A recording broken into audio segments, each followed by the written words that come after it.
Ah, for the days when aviation was a gentleman's pursuit. Well, hello everybody, Max of Pilots and Prop Wash here, and I'm doing this video kind of in a bit of a response to a lot of the comments that were left on the two Pilots and Prop Wash videos about the pilot shortage. A lot of great comments and stories came in, and one of the things that was a recurring theme was folks who either couldn't get a job interview or couldn't get hired, even some who had been in the military. And a lot of times you guys would put the time frame in there. So I thought I would talk a little bit about pilot hiring since I was a recruiter for 3 years at my airline. Now, we touched on in those other videos that the airlines are looking not only for people who can physically do the job, but also the kind of people they want to have on board. But that brings up a lot of issues about what each airline is looking for. Airlines have very different personalities, just like people do. You might have every flying credential required and then some, but for whatever reason, the people sitting on the other side of the interviewing table just don't take a liking to you. I hate to say it, but it's just about that simple. So I thought I would talk about a few things to begin with, the era of time. Now, for simplicity's sake, I'm only going to deal with the post-deregulation era. Getting hired prior to deregulation was usually a very lengthy process, and only a small percentage of applicants were ever picked up. But after deregulation, all of those rules went out the window. Some of the legacy carriers still had trouble adjusting to the new paradigm, whereas the new upstarts provided an entry-level opportunity for pilots who normally had almost no chance of getting hired through the old paradigms. It's not pretty, but it's the way it was. This dovetailed with an overall industrial image makeover. Many corporations were trying to make themselves look somewhat more sympathetic and, for lack of a better word, hip. But the airlines are still the airlines and were ultimately very conservative institutions. They still are. And some might argue they have to be. But things were a-changin'. That being said, there have always been more pilots than jobs. Just like in most fields, there had been more people who had a trade than opportunities for that trade to be exercised. Now, this has reversed itself in many of the technical fields, especially mechanic work, plumbing, electrician, the trades. I don't know how many job interviews I went to before I finally got hired at my first regional airline.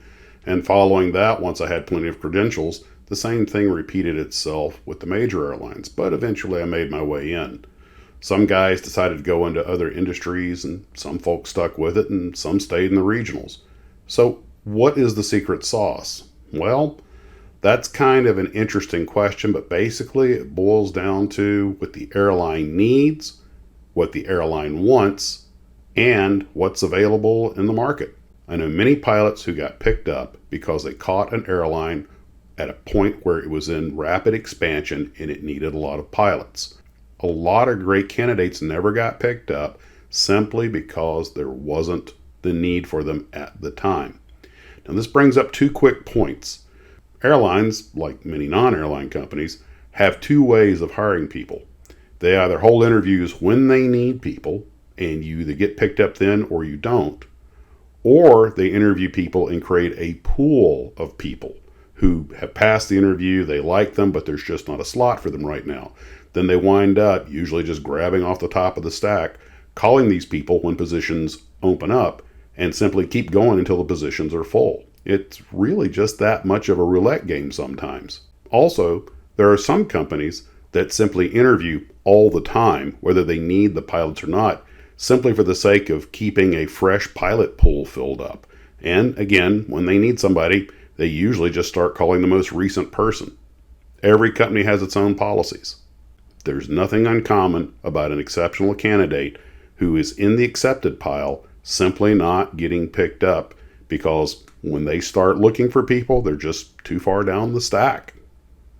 That's a hard thing to accept, but it can be just that simple. One airline I interviewed with did do me the courtesy of saying, "Thank you for interviewing, but we're not going to hire you." And nobody wants to get that letter, but at least they had the courtesy to let me know, so I wasn't holding out false hope. I'll always be grateful to them for that. Of course, I'd have been more grateful to them if they'd hired me, but I digress.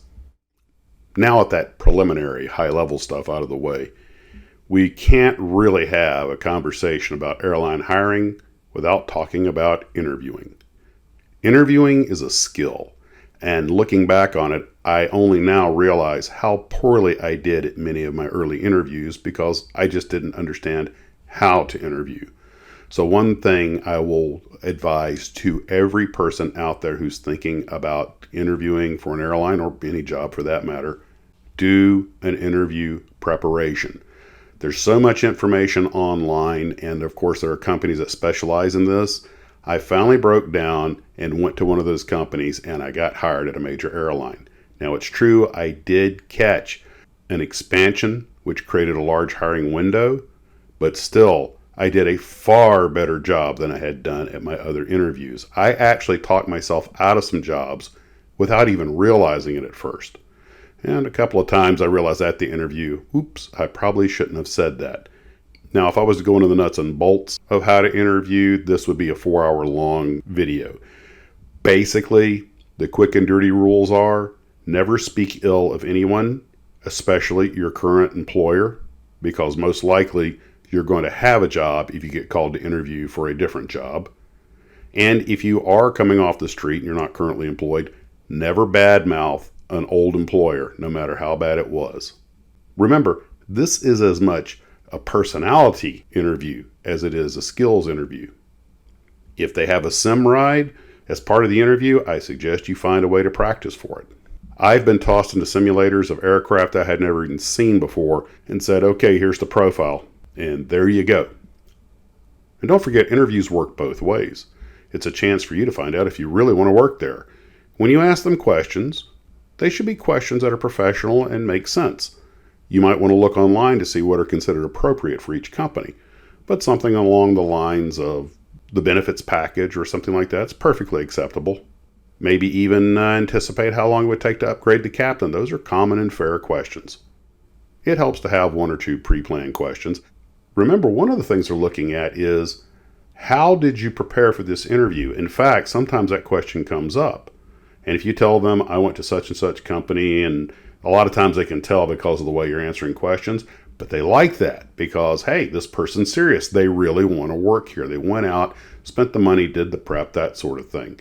Sometimes, of course, nowadays, something that didn't exist when I was doing it were just telephone interviews, which is very surprising, but you still need to be prepared for it. Times are always changing, and what was the standard a few years ago may not apply today. But the simple fact is, they want to see someone who's prepared, interested, and informed. So on the flip side, what did I see people do that shot themselves down? First, I'm happy to report that most of the people that I interviewed were recommended for hiring, but they had clearly prepared for the interview and were very interested in coming to work for us. A few of them were former military pilots, most of them were regional or corporate pilots, and a lot of them had a wide variety of perfectly acceptable experience. So the only way we could decide between them was basically based on their personalities. We had some people come in who were just way too gregarious. You want to be friendly, but don't go overboard with it. We had a couple of folks come in who were clearly not the least bit prepared. And our interview did not have a sim ride. It was just a personality index. You would interview with 3 people. They would ask you a series of questions, all of which were available online in advance. Most of them were simple, telling me about a time kind of stories, a time you saw something unsafe. What did you do? Remember, you're telling a story. And like a story, there should be a character arc. Well, the situation was this. And I saw this thing, and this was my action, and this was the outcome. I saw somebody do something unsafe. I first addressed them. I received no satisfaction. I took it to the station manager, the chief pilot. Perhaps I did an aviation safety report, and the situation was rectified. And it doesn't have to be anything like that. It can be at your job at a convenience store. Hey, I learned that people bought these products when they bought these products, so I recommended that the company put them side by side. Something like that. There's all kinds of things, but what it shows is you were prepared for their interview and you were prepared to answer their questions. Of course, this tends to be at the larger corporations that they have these sort of almost Hollywood-written scripted interviews. If you're going for the local Part 135 operator or Part 91 flying school, then often it's just something as simple as you sitting down across from the chief pilot or the chief flight instructor and getting to know one another. Still, a little preparation helps. Interviewing is a skill. You want to look professional, dress your best, have a professional resume drawn up, be ready to answer questions, and most important of all, come across as somebody they'd like to spend a lot of time with, because if you're locked in a cockpit for somebody a week at a time, trust me, it's going to be real helpful if you two get along. There are a lot of top-shelf, highly qualified pilots out there whose careers have not advanced the way they could have simply because of the way they interviewed, or, well, quite frankly, and there's no nice way to say this, because of their personalities. Depending on the time in history that you applied, it could be anything from very easy to nearly impossible to get a call back from an employer. The reality is, they didn't create that job so that you could have a job. They created that job to make money. And the real reason they're hiring you is they simply think you're going to be the best fit. But they're not going to call you at all if, one, you don't apply, or two, they're simply not doing any hiring. We hate to admit it, but our jobs are simply because of an industry need for labor. It is sadly just that simple. I know a lot of comments were left behind about folks talking about having excellent credentials and never getting called. My best guess is you simply were a victim of timing. It ain't fun and it ain't fair. I was knocking on doors for years before I got hired at a regional, and another 8 years to get hired at a major. So believe me, I understand and feel your pain. I've known my share of pilots that gave up on aviation, fully credentialed. Some of them were even flying for airlines, and they just decided there were other things to do in life. Every one of these decisions is a personal decision that you have to make based on your wants and needs and opportunities. The simple fact is, there's still plenty of us aviophiles that'll keep plugging away because, well, we suffer from a pleasant form of mental illness known as aviation. Well, guys, I've enjoyed this little chat. I hope you enjoyed it too. Remember, this is not a how-to video, just more of a stream of consciousness of a working pilot, calling things the way I see it. If you agree with me, yay. If you don't, well, tell me what you think. And be gentle. I'm delicate. This is Max, the Pilots of Prop Wash. Blue skies and tailwinds.